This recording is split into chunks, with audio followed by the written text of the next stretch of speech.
Just some thoughts on the power cut today in Spain. Today is the 28th of April 2025. Around midday today, all over Spain, Portugal as well, and parts of France, there was a blackout, there was a power cut.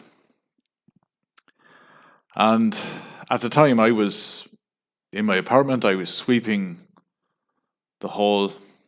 I turned on the hall light so I could see what I was sweeping. And then I decided to turn on the bathroom light at the end of the hall and start sweeping there.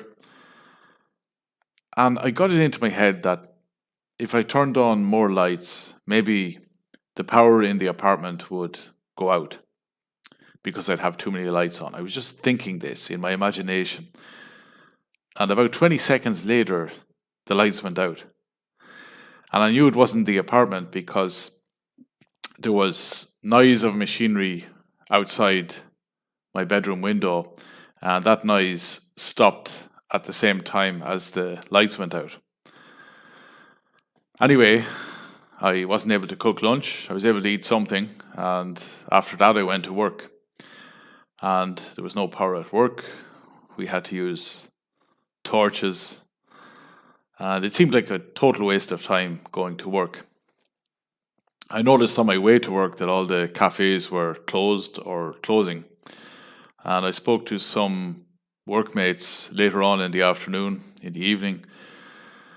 And I was telling them about how the cafes were all closed. And one guy said, yeah, that's because they're not able to accept cash with the card readers and all that being down.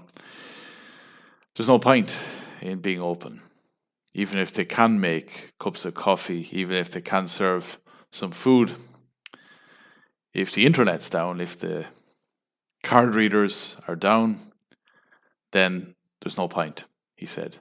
And another colleague said, well, people have cash, physical cash. And the other workmate said, are you carrying cash with you today?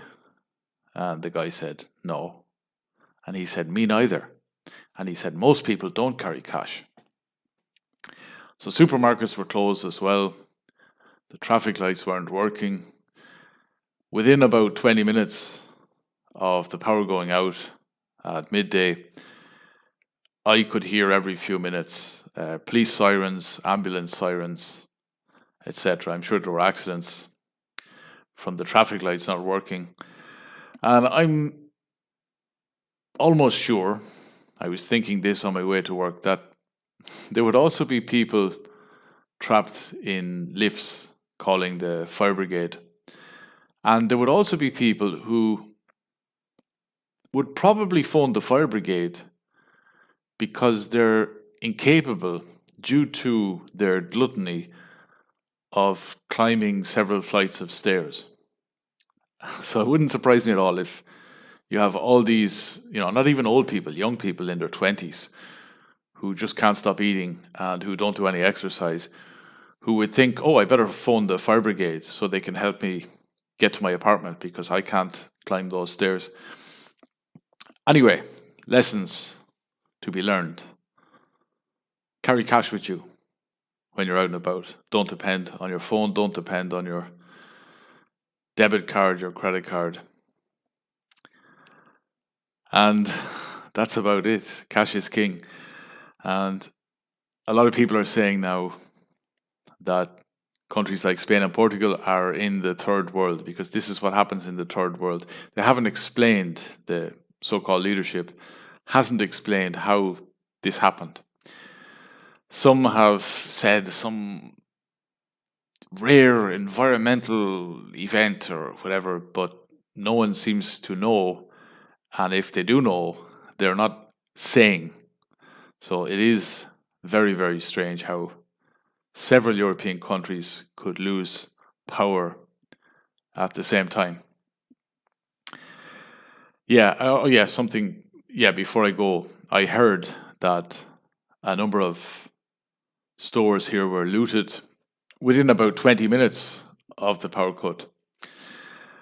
And that tells you that there are many people in our society who are waiting for an opportunity to steal. So they knew that the power was down, They knew that the cameras wouldn't pick up, wouldn't be able to record their faces.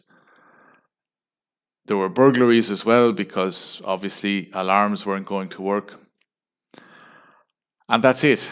It was a free-for-all for the criminal element in our society.